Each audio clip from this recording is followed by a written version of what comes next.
지난 시간에요. 우리가 했던 게 뭐냐면 운동하는 물체가 갖는 다양한 물리량이 있다. 운동해야만 생기는 물리량. 자, 그 운동해야만 생기는 물리량에는 두 가지를 대표적으로 설명을 해드렸어요. 두 가지밖에 없다는 게 아니고 너무나도 많은데 그 중에서 대표적으로 두 가지 설명하는 겁니다. 자, 운동하는 물체는 일할 수 있는 능력이 있어요. 일할 수 있는 능력이 에너지고요. 그 중에서 움직여서 생기는 에너지이기 때문에 운동 에너지라고 한다.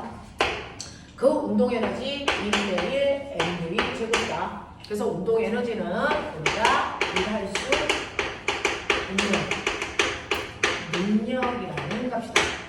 자, 이때 운동 에너지는 스칼라 값이기 때문에 방향이 없거든요. 그래서 이 부위는 방향을 갖지 않는 속력으로 집어넣어서 계산합니다.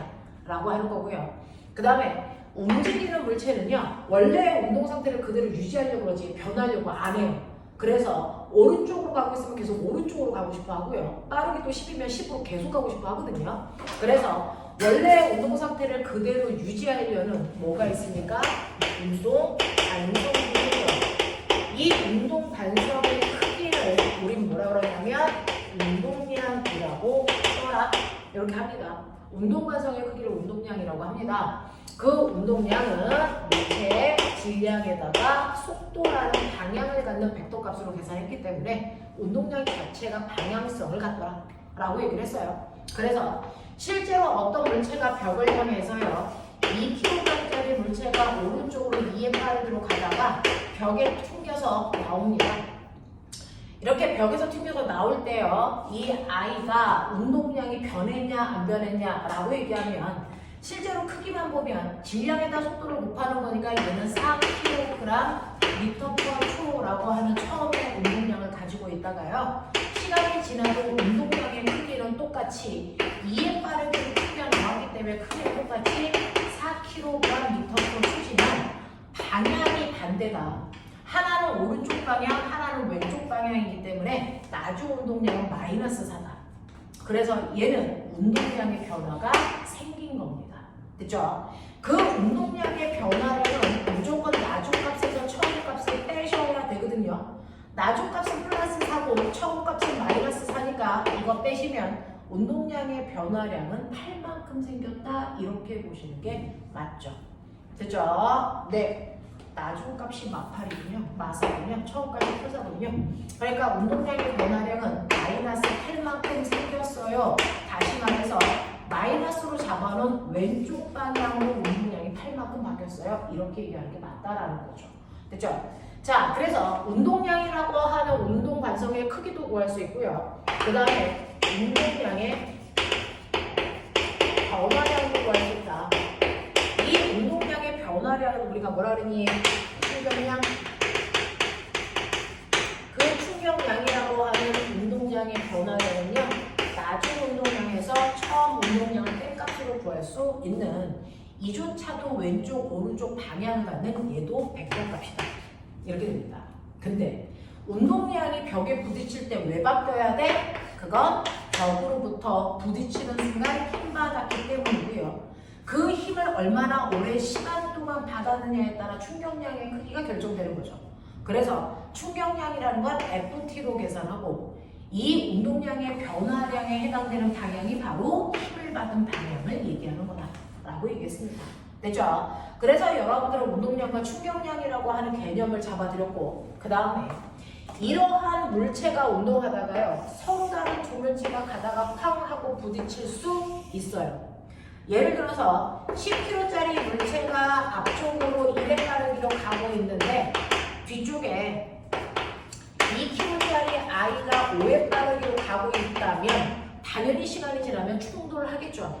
자, 충돌을 할 때 얘네들이 충돌하는 상황에서 나타나는 물리량을 보면 됐죠? 뒤에서 오는 B가 A를 미는 힘을 주게 돼요.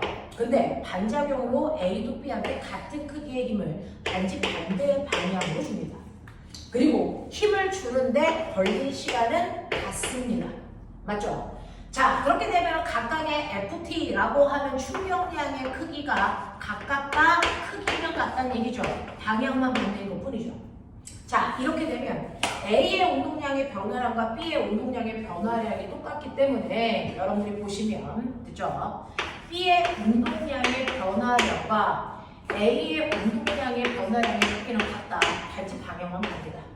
자, 이걸 구하는 식을 보면 B는요, B의 나중 운동량에서 처음 운동량을 빼면 되고요. A는 A의 나중 운동량에서 A의 처음 운동량을 뺄값이다. 크기는 같고 방향이 반대. 그래서 이거 계산하려고 가로 열면 결론적으로는 어떤 걸 얻을 수 있냐면 A와 B의 처음 운동량의 합이 A와 B의 나중 운동량의 합이랑 같다라는 걸 우리는 확인할 수 있다. 됐습니까? 자, 그래서 우리는 이걸 뭐라 그런다? 충돌하기 전 두 물체의 운동량의 합이 충돌한 후에 두 물체의 운동량의 합이랑 같다. 이걸 운동량 보존법칙이라고 합니다. 이런 운동량 보존 법칙도 작용 반작용의 힘 때문에 생기는 겁니다. 되겠어? 자, 그래서 충돌이 끝난 후에 A와 B의 운동 상태를 우리가 예측할 수 있다. 만약에 충돌이 끝난 후에 A라고 하는 10kg짜리 물체가 오른쪽으로 3의 빠르기로 가고 있다면 충돌이 끝난 후에 B라는 물체는 어느 쪽으로 얼마의 빠르기로 갑니까? 이게 가능하다고요. 그래서 보시면 충돌하기 전에 A의 운동량 오른쪽인 플러스 방향으로 10이었고요. B의 운동량도 오른쪽으로 플러스 방향으로 10이었기 때문에 충돌하기 전에 둘의 운동량을 합하면 플러스 20이 됩니다. 자, 그러면 충돌이 끝난 후에도 둘의 운동량은 여전히 운동량의 합은 보존돼야 되니까 플러스 방향으로 20을 유지해야 되는데 A가 가는 운동량이 얼마냐면 플러스 방향은 이미 30이에요. 그럼 B의 운동량 얼마나 됩니까? 마이너스 10이어야 된단 말이죠. 그러니까 얘는 이번에는 마이너스 방향이 왼쪽 방향으로 간다는 얘기입니다. 됐죠? 운동량이 10이 돼야 되기 때문에 질량이 2예요. 그러면 빠르게 얼마? 2의 빠르게 숨겨나가구나 라고 하는 것도 알 수 있어요. 됐죠? 이런 것들을 알 수 있는 지표가 되는 게 바로 운동량 보존 법칙이야 라고 하는 여기까지를 설명했다. 맞아. 그래서 문제를 풀어보면 여러분들이 처음 보는 유형들도 있어서 좀 헐이라고 할 수 있죠. 자, 얼마나 잘 풀어왔나 보자. 너네가 가지고 있는 책에서요, 숙제 해온 거 질문할 게 좀 많았겠죠? 자, 여기 있는 문제들이 살짝 어렵습니다. 자, 그래서 애들이 좀 고생하는 부분이기도 해요. 자, 그 다음에 그 중에서 68, 69에서 질문. 4번, 7번. 네. 자, 4번하고 7번 보여드릴게요. 4번하고 7번 보시면 4번은 좀 어려울 거야 라고 했던 문제거든요. 4번하고 7번 보여드릴게요.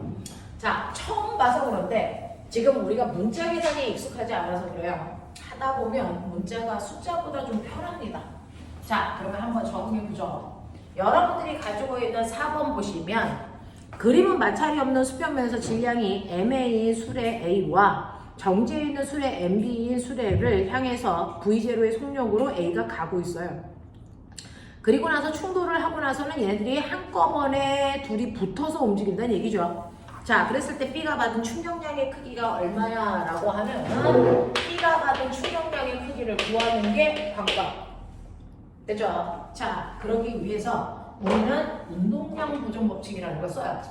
충돌이 일어나면 항상 운동량 보존 법칙을 쓰고 가라. 됐죠? 자, 그래서 A와 B가 충돌하기 전과 충돌하는 후의 운동량 같다라는 겁니까? 해보죠. A라는 아이는 오른쪽 방향으로 가고 있었어요. 그러니까 A는 충돌하기 전에 운동량이 M0, V0만큼이 오른쪽 방향으로 있었습니다. 근데 B는 정지되어 있으니까 운동량이 없었죠. 자, 그럼 충돌하기 전 전체 운동량의 합은 더해보시면 그대로 M0, V0입니다. 그러면 충돌이 끝나도 운동량은 보존돼야 되니까 M0, V0의 운동량을 가져야 돼. 됐죠? 자, 근데 충돌이 끝난 후에 이 둘이 한꺼번에 움직인대. 그럼 총질량은 여러분들이 보시는 것처럼 이거 M0가 아니고 MA죠. A로만 볼게요. 충돌이 끝난 후에 둘이 한꺼번에 움직이니까 전체 질량은 MA 플러스 MB로 바뀌고요. 얘네들이 한꺼번에 움직이는 속력은 모르니까 그냥 V 이렇게 놓을게요. 되겠습니까? 그러면 일단 우리가 임의로 놓은 이 미지수를 쓸 수가 없어서 이걸 제시되어 있는 문제로 바꾸셔야 됩니다.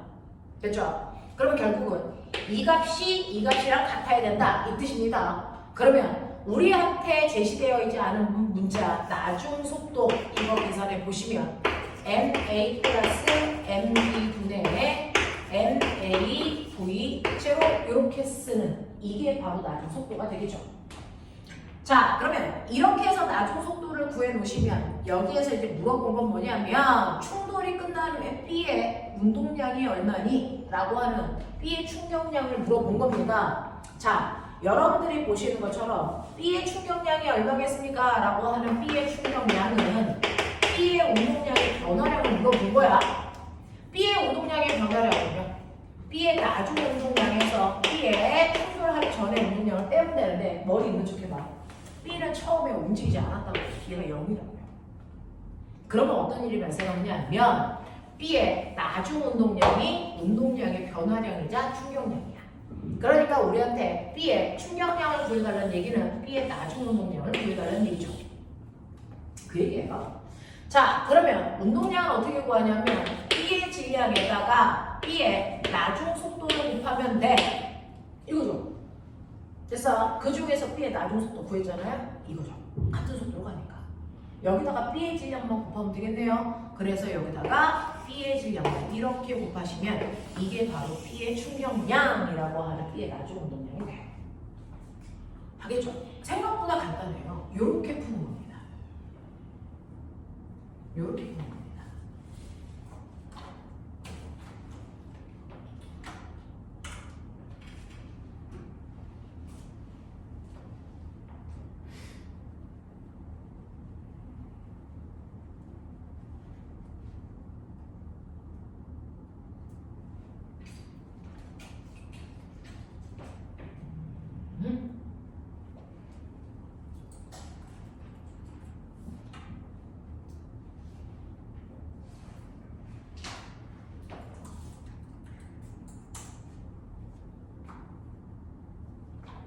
되겠어.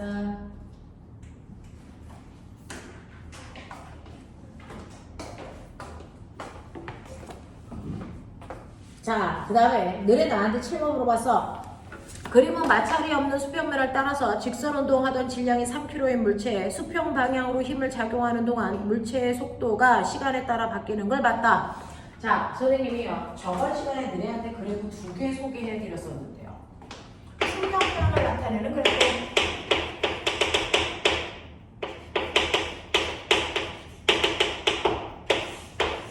충격량 I는 F인데요. 세로축은 F, 가로축은 T. 그래서 그래프 이렇게 그려져. 그러면 이 그래프의 밑에 있는 면적은 충격량이야. 근데 실제로 충격량 그래프는 이런 모습이 아니고요. 사실은 이렇게 그려져. 뭐 기억나죠? 그래서 이런 그래프 보여드렸고. 자, 이 충격량이라는 건 이 밑에 있는 면적의 그 자체가 운동량의 변화량이라는 얘기와 같은 말. 그죠? 자, 그 다음에 그래프 하나 더 보여줬던 거 기억나요? 시간에 따른 운동량 그래프. 이렇게 되죠. 자, 이 시간에 따른 운동량의 그래프에서는요, 이 t축 구간에 자, 이 높이 변화가 운동량의 변화량, 다시 말해서 충격량이죠.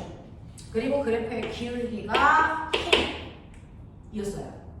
맞죠?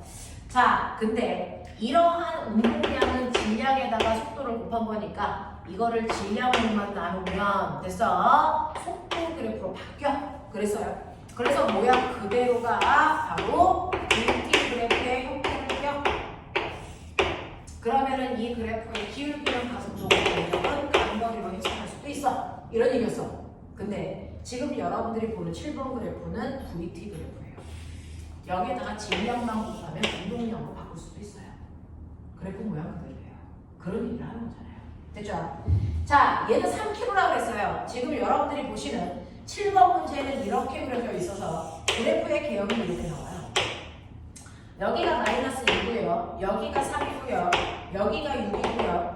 그 다음에 여기가 2입니다. 근데 얘는 3kg짜리니까 여기다가 3이라는 숫자만 속력에다가 곱해주시면 그래서 여기가 6이라는 운동량, 여기가 마이너스라는 운동량 이렇게 바뀐단 말이야. 맞아. 이런 식으로 바꿔줄 수도 있어. 자, 그래서 0초부터 6초 동안 물체가 받은 충격량의 크기 얼마입니까? 라고 하면 0초부터 6초까지의 충격량, 다시 말해서 0초부터 6초까지의 운동량의 변화량. 어디 있다 그랬어? 높이 변화가 운동량의 변화량이지. 됐어. 0초일 때 운동량 얼마라고요? Y라고요. 됐어. 자, 6초일 때 운동량 얼마라고요? 풀 6이라고요. 맞죠? 그러면 여기에서의 운동량의 변화량은 나중 운동량이 풀 6에서 처음 운동량이 돼서 막 6을 빼라고 한다고요. 맞죠? 자, 그래서 빼시면 운동량의 변화는 됐죠? 플러스 방향으로 시키만큼 나겠어요. 이게 바로 충격량이에요. 이게 그죠? 그래서 VT 그래프 그 자체를요, PT 그래프 그냥 보시면 돼요. 질량만 곱하면 속도가 운동량으로 바뀌어요. 질량만 곱하면 속도 그래프가 운동량 그래프로 바뀌니까 이 세로축의 높이 변화가 운동량의 변화량 양. 그래서 운동량의 변화량이 플러스 12예요. 그러니까 충격량이 플러스 12야. 그래서 이렇게 설명할 수 있다. 라는 얘기입니다. 자, 그래서 너네가 물어본 4번하고 7번 해결했다. 넘어와. 70페이지. 1번부터 4번까지. 몇 번? 2번. 1번. 네, 1번, 2번 홀입니다.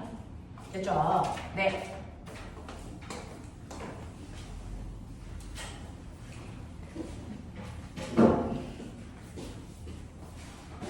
자, 1번, 2번 보시면 성큼성큼 걸어가기는. 요즘 다들 저기 서서 해요, 애들. 1번, 2번 보시면 그림과는 마찰이 없는 수평면 위에 질량이 5m인 5m으로 같은 술의 A, B가 자 정지해 있고 술의 A 위에 질량이 M인 철수가 서 있습니다. 자, 나는 철수가 술의 A, B를 달리다가 수평 방향으로 V의 속도로 A를 떠나는 모습을 나타낸 것이고 다른 철수가 술의 B를 자, B 위를 달리다가 수평으로 1.5 V의 속도로 B를 떠나는 모습. 자, 이걸 그린 거예요. 자, 보면 나 지금 걷고 있지. 나 걸을 때요. 어떻게 걷는 줄 아세요? 내 발바닥으로 땅을 밉니다. 이쪽으로 밀어요. 그럼 그거에 반작용으로 땅이 날 밀죠. 그 힘으로 내가 앞으로 갈 거야. 알겠어요? 우리는 너무 본능적으로 이제 걸으니까 내가 걸을 때 작용하는 힘과 반작용하는 힘을 느낄 수는 없지만 사실은 그걸 물리적으로 설명을 하면 내가 걸으면서요. 발바닥으로 땅을 민다고요. 그래야 앞으로 가죠. 맞죠? 이 땅을 미는 이 힘 때문에 반작용으로 땅이 날 밀어줘요. 그래서 내가 앞으로 갈 수 있는 추진력이 생겨서 가는 거거든요. 근데 얼음판이면 내가 땅을 못 밀어요. 미끄러져서 미끄러지거든요. 못 밀어요. 그래서 제대로 못 걷는 거예요. 됐냐? 이런 것들이야. 그러니 내가 하고 싶은 말이 뭐냐면 그 위에 있는 아저씨도 그 일을 하고 있다. 자, 이렇게 여기에 수레가 두 개를 붙여놓은 거예요. 이렇게 붙여놓은 상태에 자, 수레가 두 개가 이렇게 있어요. 나란히 튀어가는 거예요. 이렇게 수레가 두 개가 있다고 치자. A 수레, B 수레 둘 다 질량은 5m이고요. 그 위를 여기에 있는 사람이 이렇게 걸어갑니다. 발.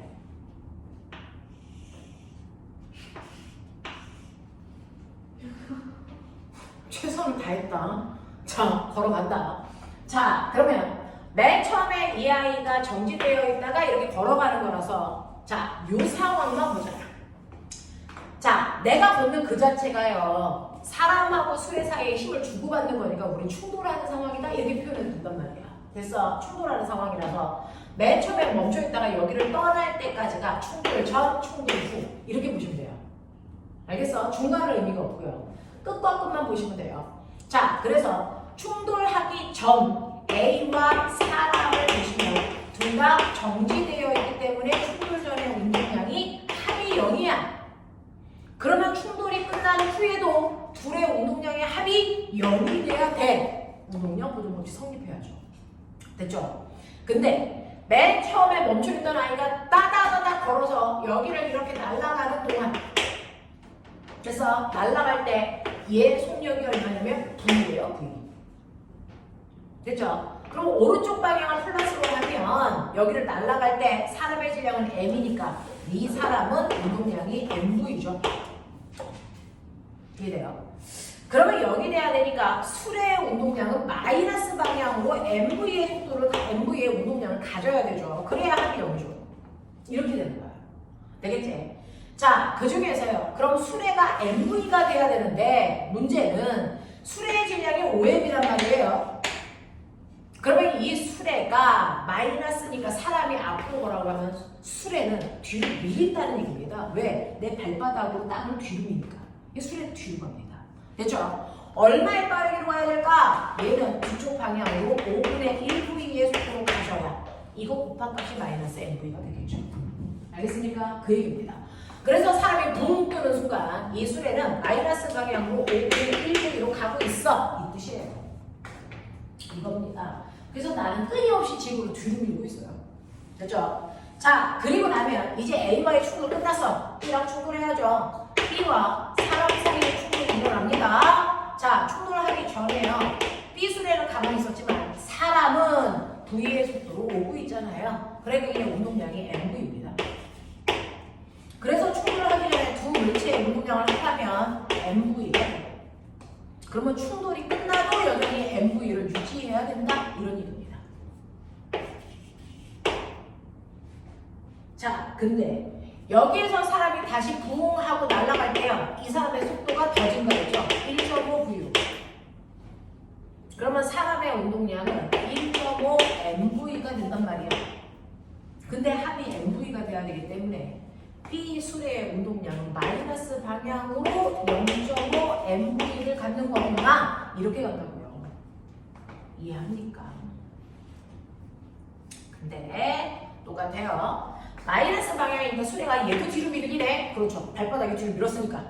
자, 근데 수레의 질량은요. 5M입니다. 그러면은 이 수레의 속력이 얼마야 되겠습니까? 10분의 1V로 마이너스 방향으로 가야 되겠죠. 됐어. 그래서 두 번째 B 수레의 속력은 마이너스 방향으로 10분의 1V겠네 라고 하는 걸 알 수 있다고 해요. 이런 식으로. 뭔가가 복잡해 보이지만 하나하나 분석하면 다 이유가 있고 그래서 나타나는 경향이야. 자, 요런 생각을 하는 건 이제 영재 스타일의 문제입니다. 그렇죠? 이거 이제 영재 스타일의 문제고요. 여러분들이 가지고 있는 2번이 수능에서 실제 나왔던 문제입니다. 이거 애들 전멸시킨 문제입니다. 웬만하면 틀리죠.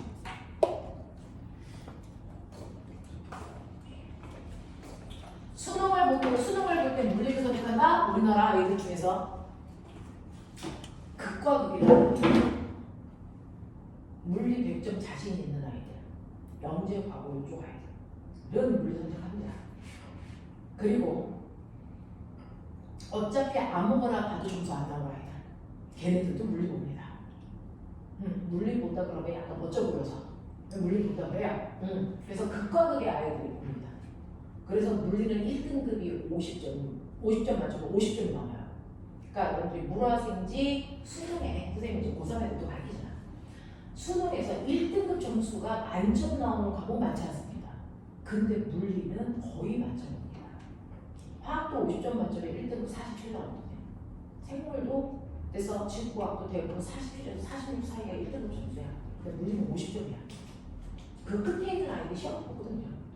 그래서 얘네들 1등급 점수가 50인데 평균 점수는 어떤 과목에 비해서 낮습니다. 밑에 있는 아이들도 수적하죠.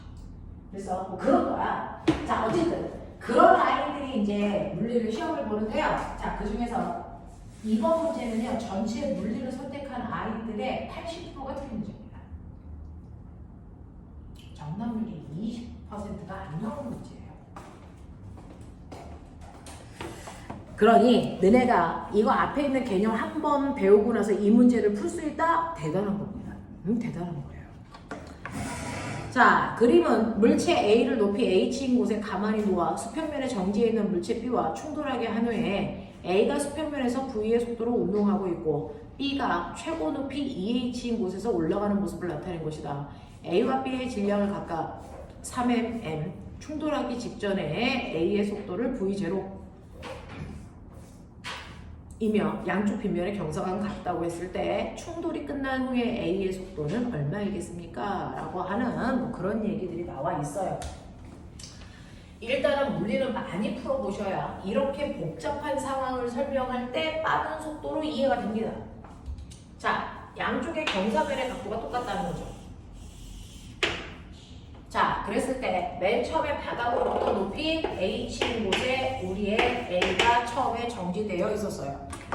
자, 우리의 A의 질량은 얼마냐면 3m입니다. 자, 그러면 얘를 가만 놔두면 바닥에 마찰이 없으니까 얘가 굴러 내려오면서 위치 에너지가 그대로 운동 에너지 전환됩니다. 맞죠? 그래서 첫 번째 손을 가만 놔두면 여러분이 보신 것처럼 A의 위치 에너지가 운동 에너지로 전환되는 에너지 전환이 일어나죠. 이게 중3 내용이죠. 맞습니까? 자, 얘 여기서 위치 에너지 얼마입니까? mgh니까 얘 m 3m이죠. 3m 됐어. 네, gh 요겁니다. 됐어. 네, 위치 에너지 구하는 곳이 mgh잖아요. 자, 그게 다 내려와 바닥에 닿는 순간 온전히 다 운동 에너지로 전환됩니다. 그랬을 때 운동 에너지는 2분의 1 mv0 제곱이죠. 그래서 여기 다 내려왔을 때 얘의 속도를 v0라고 할 거야 라고 써 있었어요. 되겠죠? 자, 그래서 이렇게 되면 여러분들 mgh 그 다음에 mv0의 크기의 관계가 어떻구나 라고 하는 걸 느낍니다. 이게 이제 첫 번째 일어나야 되는 상황. 그래서 A가 또르르 굴러갑니다. 자, 굴러가면 어떤 일이 발생을 하냐면 굴러갈 때 B는 여기에 멈춰 있었거든요. 그러니 당연히 굴러가는 A가 가만히 있는 B랑 충돌이 일어납니다. 이게 두 번째 상황이에요. 그래서 두 번째는 이게 이하에 A와 B의 충돌이 발생한다 요겁니다. A와 B의 충돌이 발생하죠. 그 중에서 자, 충돌하기 전에 운동량이 충돌하기 후에 운동량이랑 같아야 된다 그랬는데 우리의 A의 운동량은요 질량이 3m이고 오른쪽 방향으로 속도가 v0였어요. B는 멈춰 있었으니까 0이고요. 그래서 충돌 전에 도물체의 운동량의 합은 3의 v0예요. 그러니 충돌이 끝나도 운동량 여전히 유지돼야 된다는 거 이제 납득. 됐죠? 자, 그래서 충돌이 끝난 후에 거기 보시면 A는 V의 속도로 간다고 했어요. 그래서 충돌이 끝나면 3m V로 바뀌어요. 그리고 B도 B의 속도를 갖겠죠. 자, B의 질량은 M이고요. B의 속도를 모르니까 V1이라고 하죠. 충돌이 끝난 후에 이 속도를 갖는다고요. 근데 이거와 이걸 합하면 반드시 이게 돼야죠. 됐어. 그것만 기억하시면 돼요. 그래서 두 번째 상황은 이해했단 말이죠. 자, 그래서 각자 충돌한 후에 툭 튕겨나가면 B는 어떻게 됩니까? 반대쪽 경사면으로 올라가요. 맞아요. 자, 그랬을 때 얘가 올라갈 수 있는 최고 높이가 어디까지라고요? 2h까지 올라가겠다는 거죠.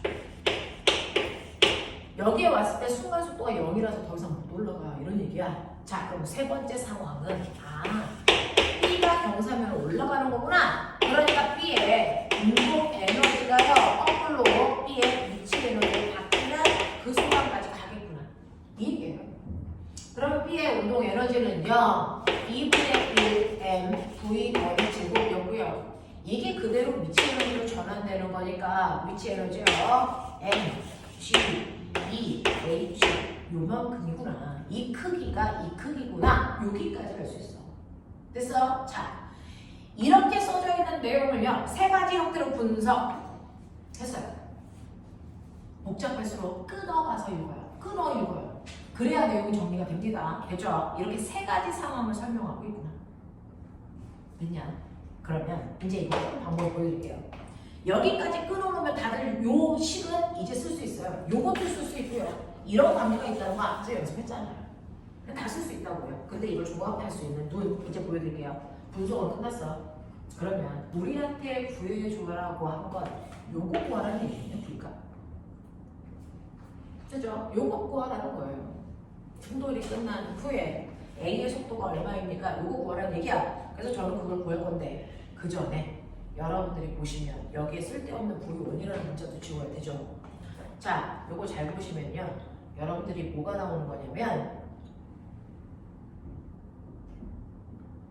줄일 수 있는 방법이요.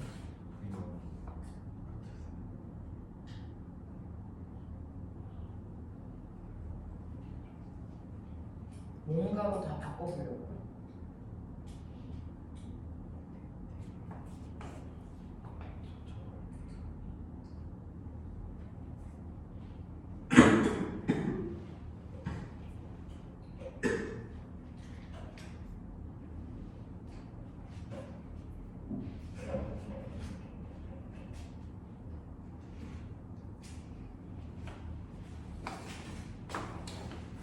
이거 보이냐? 1번하고 3번 보이냐?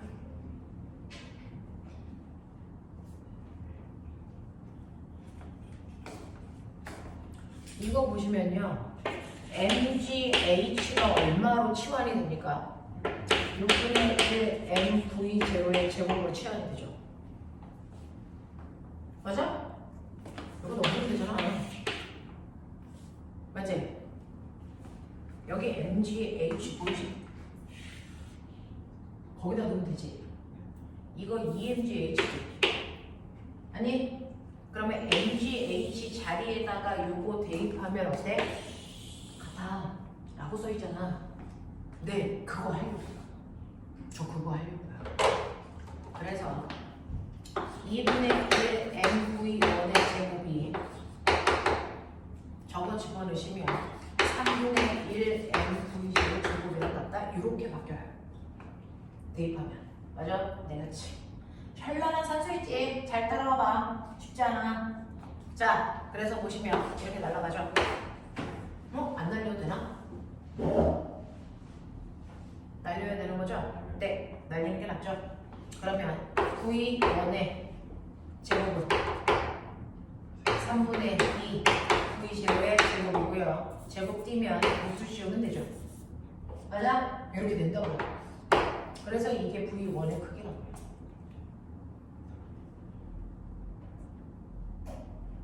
됐죠? 그래서 V1을 우리가 합법적으로 쓸 수 있는 V0의 문제로 바꿔놨어. 그러면 V1 자리에다 그거 대입하면 되겠죠. 됐어. V1 자리에다가 대입하자. 루트 3분의 2 MV0 이게 이렇게 바뀌어요. 그리고 여기가 3의 V로 바뀝니다. 이 값이 3의 V0로 됐죠? 머리가 있으니까 M은 날리고 가는 게 빠르겠어 라고 하는 판단을 하겠죠. 네.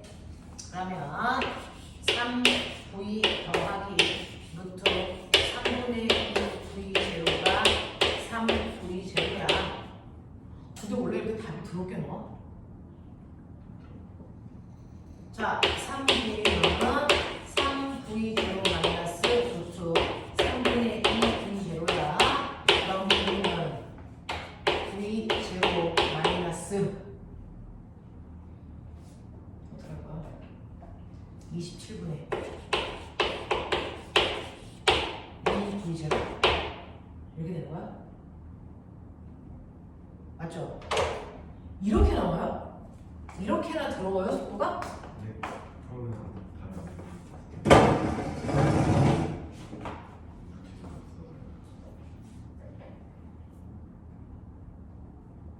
중간 점.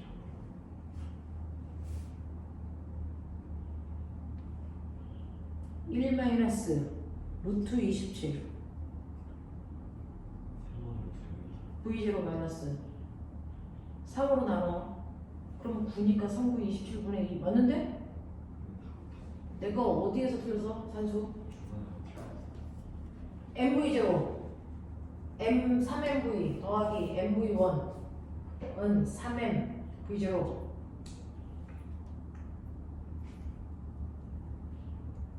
3MV 더하기 M 저기서 아니요. V1이 3분의 2 V0 루트 야 못 찾겠어. 운동에너지 2분의 1 MV1의 제곱이 2분의 1 MV1의 제곱이 MGEH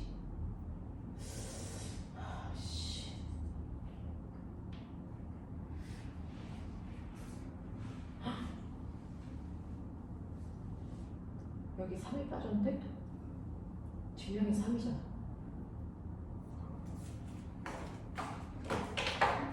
여기에 3이 있어야 되는데? 그러면 이게 2분의 1이 되는데? 이놈의 새끼들이 집중 안 해? 집중한 거야? 그러면 어떻게 해야 돼? 3분의 2. 그러면 MGH가 2분의 1 MB제곱이야. 2분의 1. 그러면 이게 없네. 그냥 이렇게 되네.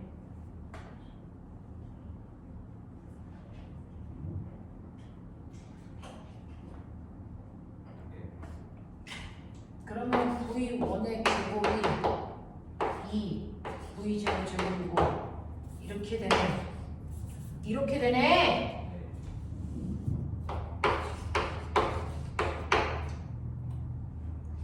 이씨.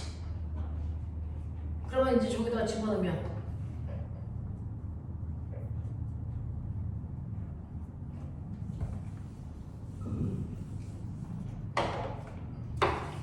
M V 더하기 M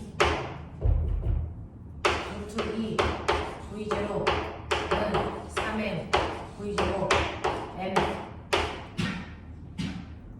3V는 3V0 마이너스 루트 2 V0 그걸 3으로 나누면 되네. 이게 V 값이네. 는 V 마이너스 3분의 루트 2 V0 이게 V. 이건 있어? 질량에서 3M에서 3을 뺐어요. 그래서 문제가 발생했네요.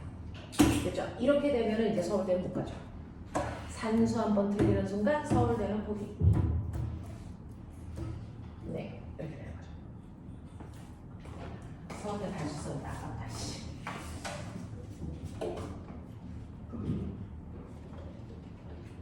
보면 산수는 선생님의 영역이에요. 산수는 저는 틀려도 너희들은 맞겠죠. 그래서 10만 1, 2, 3번 과정 맞게 세울 수 있나? 됐어? 끊어봐. 됐죠? 지금 물리원 첫 바퀴 돌리면서 이게 막 돼요. 그러면 엄청 멋진 머리를 가진 겁니다. 이게 원래 거의 대부분 안 됩니다. 자, 이런 거. 자, 그런 거 가죠. 자, 72, 73 질문.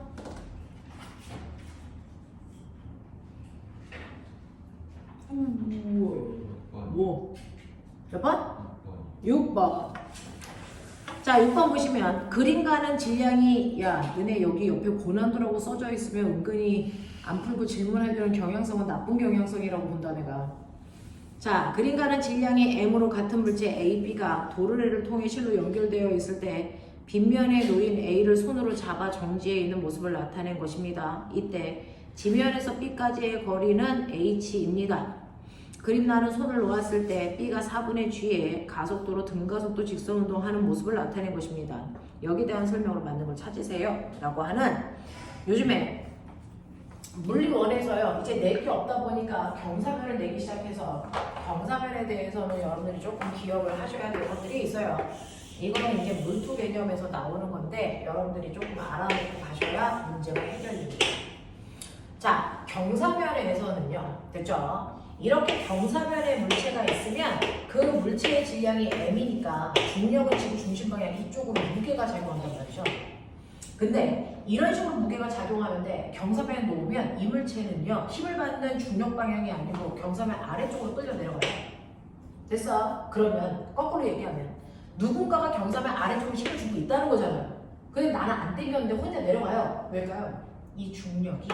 됐어? 경사면과 나라는 방향의 힘과 경사면과 수직한 방향의 두 개의 힘으로 찢어집니다.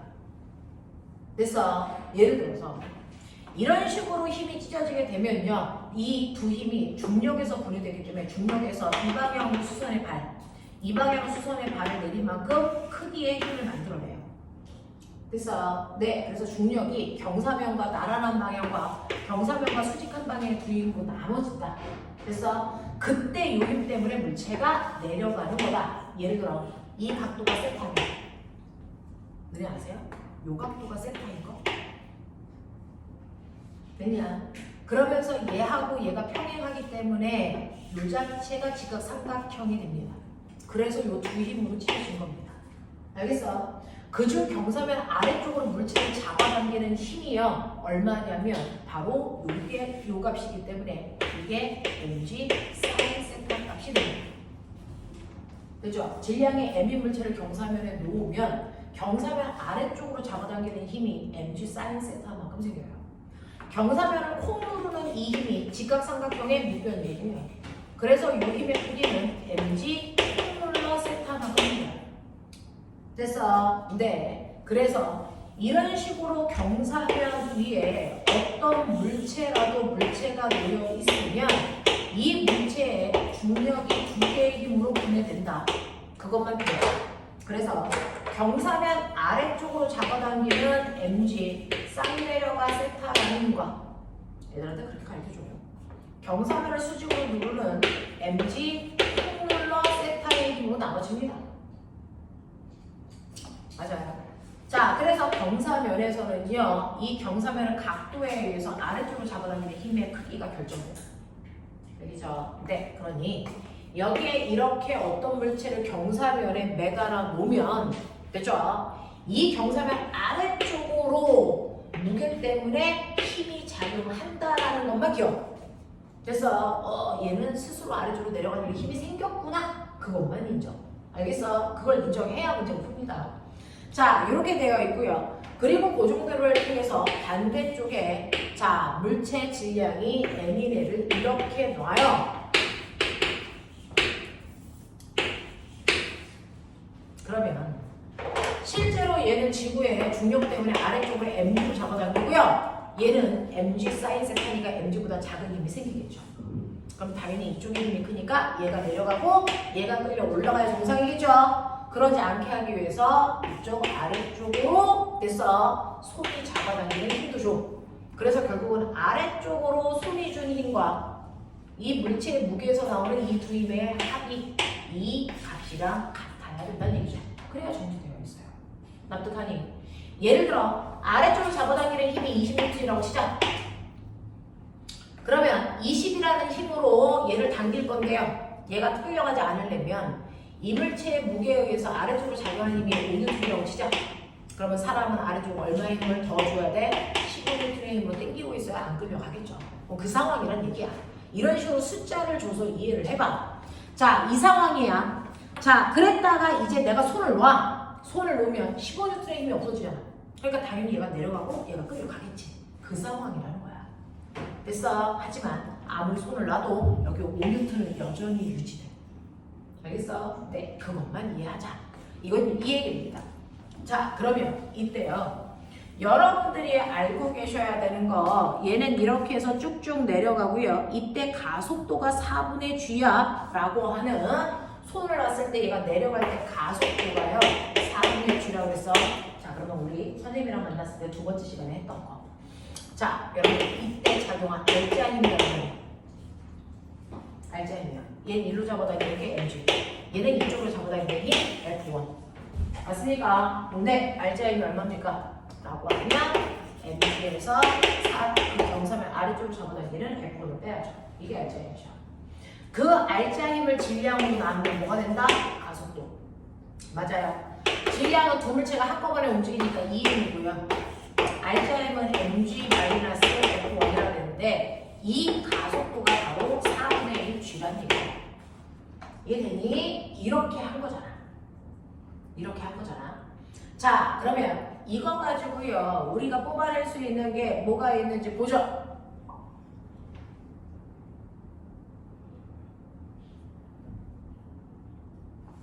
F값이 몇 mg가 나오니? 얼마니?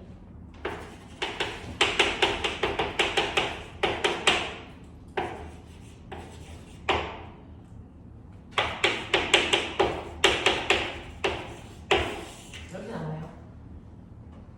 맞아? 여기 계산해봐. 맞아? F1의 크기가요. F1의 크기가요. 경사면 아래쪽으로 잡아당기는 F1의 크기가 2분의 1 mg 나와요. 네, 그렇게. 자, 그래서 얘는 경사면 아래쪽으로 2분의 1 mg만큼이 스스로 내려갈 때는 힘을 만드는구나. 그러니까 아까 사람이 준 힘도 2분의 1 mg겠구나. 그래서 이거 두 개 합한 값이 얘랑 같아서 정지겠구나.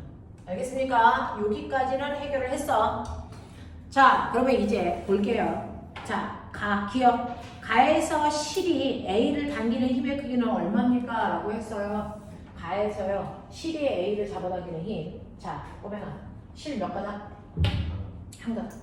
그러면 어디나 장력? 얘를 잡아당기는 장력이나 얘를 잡아당기는 장력이나 크기가 어떻게 된다고? 같아. 크기 같아. 어느 쪽에서 구해도 무방해. 알겠어? 근데 얘네들 뭐야? 가에서는 정지 상태야. 맞아. 정지라는 건 합력이 0이니까요. 이쪽에서의 중력과 장력의 합력이 0. 그럼 장력 얼마? mg죠. 2분의 1 mg일 수가 없어요. 자, 그래서 여기서도 mg로 잡아당기니까 이거 두 개 합해서 mg 돼야 된다. 그 얘기 해드린 거예요. 그죠? 장력은 mg여야 됩니다. 자, 그 다음에 니은. 나에서 B가 지면에 도달할 때까지 R장이 받은 충격량의 크기는 얼마인가? 라고 하는 거와 나에서 B가 지면에 도달한 순간 A의 운동량의 크기는 얼마인가? 뭐 이런 얘기 했어요.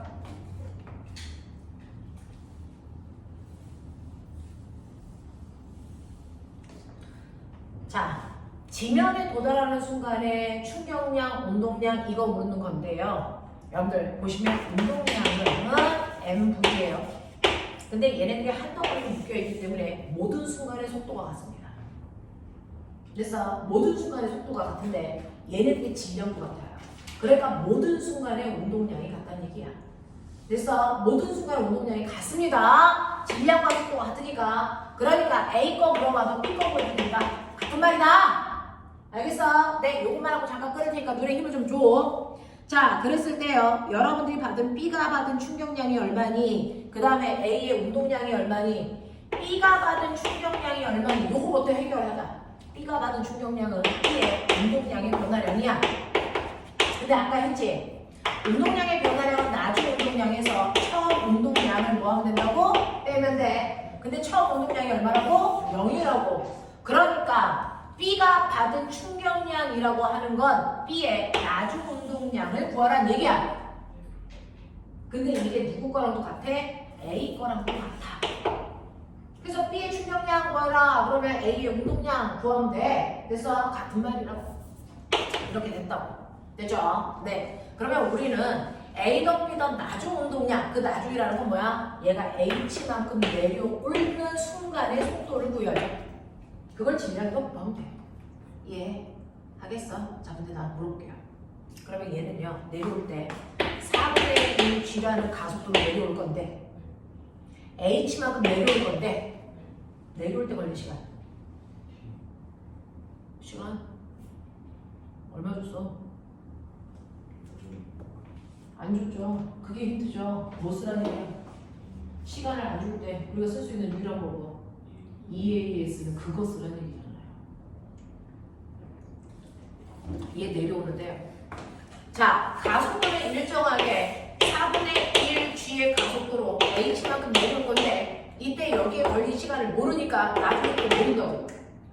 시간을 모를 때 쓸 수 있는 유일한 공식이 EAS는 V 제곱 마이너스 V 제곱. 어떡하니? 자, 이때 이 아이의 처음에 내려오기 시작할 때 속도가 얼마입니까? 처음에 출발할 때 속도는 0이죠. 의미가 없다는 거죠. 그러니까 나중 속도가 얼마야? 라고 하면 이걸 루트 씌우시면 되죠. 그 얘기야. 그러니까 H만큼 내려왔을 때 A의 속도든 B의 속도든 같을 텐데요. 이 속도는 여러분들이 알고 있는 것처럼 이 가속도가 4분의 1G 곱하기 내려온 거에 H 이거라고. 그러니 얼마입니까? 루트 2분의 1 GH가 나중 속도라는 얘기죠. 예. 네, 이렇게 구해요. 그러면 H만큼 내려왔을 때 B의 나중 운동량이요. 질량이다 속도 곱하면 되니까 N 루트 2분의 1 GH 이게 그래서 A의 나중 운동량이다 B의 나중 운동량이 되고요. 이게 얘네들의 충격량이 되겠죠. 그래서 이렇게 된다는 거야. 그래서 얘네들의 A의 충격량의 크기. 자, 맞는 거야? 네, 맞는 것처럼 보여요. 자, 이것도 맞는 거야? 맞는 것처럼 보입니다. 됐죠? 이렇게 가시면 돼요. 자, 아들아, 한 장 남았는데 견딜 수 있니? 아니면 끊을까? 빨리 선택해. 끊어? 자, 끊자. 또 우리가 또